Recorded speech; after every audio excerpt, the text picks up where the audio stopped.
ఇప్పుడు చదవడం, వ్యక్తపరచడం వ్యాకరణాంశాలు చదువుకుందాం. క్రింది భావాలను సరైన పద్యపాదాలు రాయండి. మేఘం నీటిలో నిండి ఉన్నప్పుడే వర్షిస్తుంది. మేఘం నీటితో నిండి ఉన్నప్పుడే వర్షిస్తుంది. ఆన్సర్ నింగి వ్రేలుచు నమృతం మొసంగు మేఘుడు. నింగి వ్రేలుచు నమృతం మొసంగు మేఘుడు. అలానే సెకండ్ వన్, మేలు చేసి పొమ్మనుటే పెద్ద శిక్ష. మేలు చేసి పొమ్మనుటే పెద్ద శిక్ష. ఆన్సర్ పొసగ మేలు చేసి పొమ్మనుటే చాలు. పొసగ మేలు చేసి పొమ్మనుటే చాలు. నెక్స్ట్, విద్యకు పునాది నీతి. ఆన్సర్ నీతియే మూలము విద్యకు. నీతియే మూలము విద్యకు. సత్యం పాపాలు తొలగిస్తుంది. సత్యమొకటి పాప సంహారమును చేయు. సత్యమొకటి పాప సంహారమును చేయు. ప్రశ్నించడం వలనే సమాజంలో మనకు విలువ పెరుగుతుంది. ప్రశ్నతోడ పెరుగు ప్రాభవము. ప్రశ్నతోడ పెరుగు ప్రాభవము. ఇక్కడ కింద పేరాన్ని చదివి ఖాళీలను పూరించండి అని ఇచ్చారు. ముక్తకం అంటే ఒక పద్యం పూర్తి అర్థాన్ని తనకు తానే ఇస్తూ ఇతర పద్యాలతో సంబంధం లేకుండా స్వయం సంపూర్ణంగా వినిపించేది. తెలుగులో ముక్తక రచనకు శతక, చాటు పద్యాలను ఉదాహరణగా చెప్పవచ్చు. వేములవాడ భీమకవి, శ్రీనాథుడు, తెనాలి రామకృష్ణుడు చాటు పద్య రచనల్లో చాలా ప్రసిద్ధులు. ముక్తకం ఒక పద్య ప్రక్రియ. శతకంలో కూడా ముక్తక లక్షణం ఉంటుంది. So bits. స్వయం సంపూర్ణమైన పద్యాన్ని డాష్ అంటారు. స్వయం సంపూర్ణమైన పద్యాన్ని ముక్తకం అంటారు. సెకండ్ వన్, ముక్తక రచనకు ఉదాహరణగా డాష్ పద్యాలు చెప్పవచ్చు. ముక్తక రచనకు ఉదాహరణగా శతక మరియు చాటు పద్యాలను ఉదాహరణగా చెప్పవచ్చు. తెనాలి రామకృష్ణుడు డాష్ పద్య రచనలో ప్రసిద్ధుడు. తెనాలి రామకృష్ణుడు చాటు పద్య రచనలో ప్రసిద్ధుడు. శతకంలో డాష్ లక్షణం ఉంటుంది. శతకంలో ముక్తక లక్షణం ఉంటుంది. నెక్స్ట్, గబగబా చదవండి చూద్దాం. అడిగెదనని కడువడి జను నడిగిన ధనుమగుడు నడువడిన నడియడుగున్ వెడవెడ చిడుముడి తడబడ నడుగిడు జడిమ నడుగిడు నెడలన్.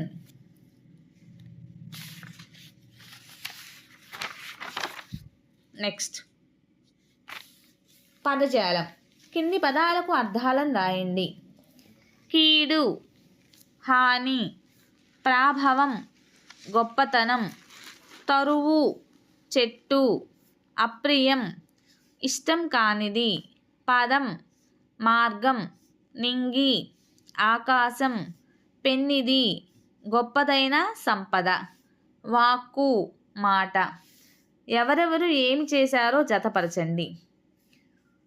వేమన శతకం. వేమన శతకం వేమన. సుమతి శతకం బద్దెన.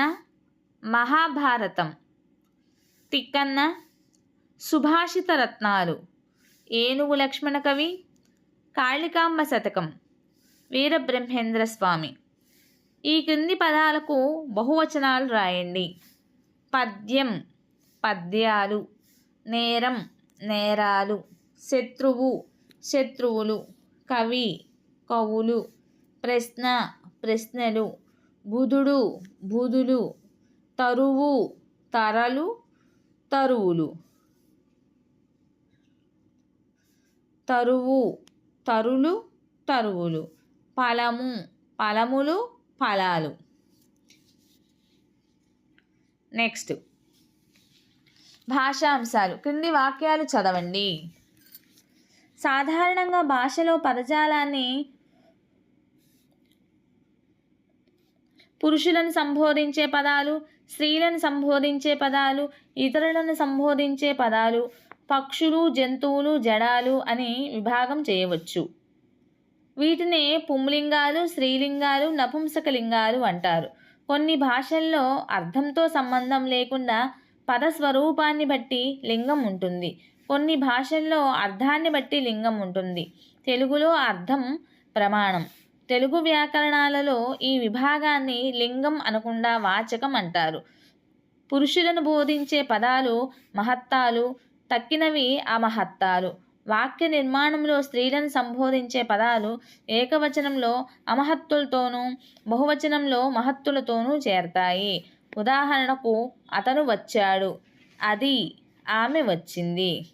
వాళ్ళు అంటే స్త్రీలు పురుషులు, స్త్రీ పురుషులు వచ్చారు, అవి వచ్చాయి. అందువలన స్త్రీలను బోధించే పదాలను విడిగా చెప్పాలంటే వాటిని మహతీవాచకాలు అంటారు. క్రింది పురుషవాచక పదాలకు స్త్రీవాచక పదాలు రాయండి. ఉపాధ్యాయుడు, ఉపాధ్యాయుని, ఉపాధ్యాయురాలు. నటుడు, నటి. గాయకుడు, గాయని, గాయకి. కళాకారుడు, కళాకారిణి. సైనికుడు, సైనికి, సైనికురాలు. ఇక ధారణ చేద్దాం. మాటల చేత దేవతలు మన్నన చేసి వరంబులిత్తు, రా మాటల చేత భూపతులు మన్నన చేసి ధనంబునిత్తు, రా మాటల చేత మానినులు మన్నన చేసి మనంబులిత్తు, రా మాటల నేర్వకున్న మరి మానన హూనము కాదే ఏరికిన్. సో ఈ పద్యం యొక్క భావాన్ని తెలుసుకుందాము. మాట మంచిదైతే దేవతలు వరాలిస్తారు. ఆ మాటలు రాజులకు నచ్చితే బహుమతులు ఇస్తారు.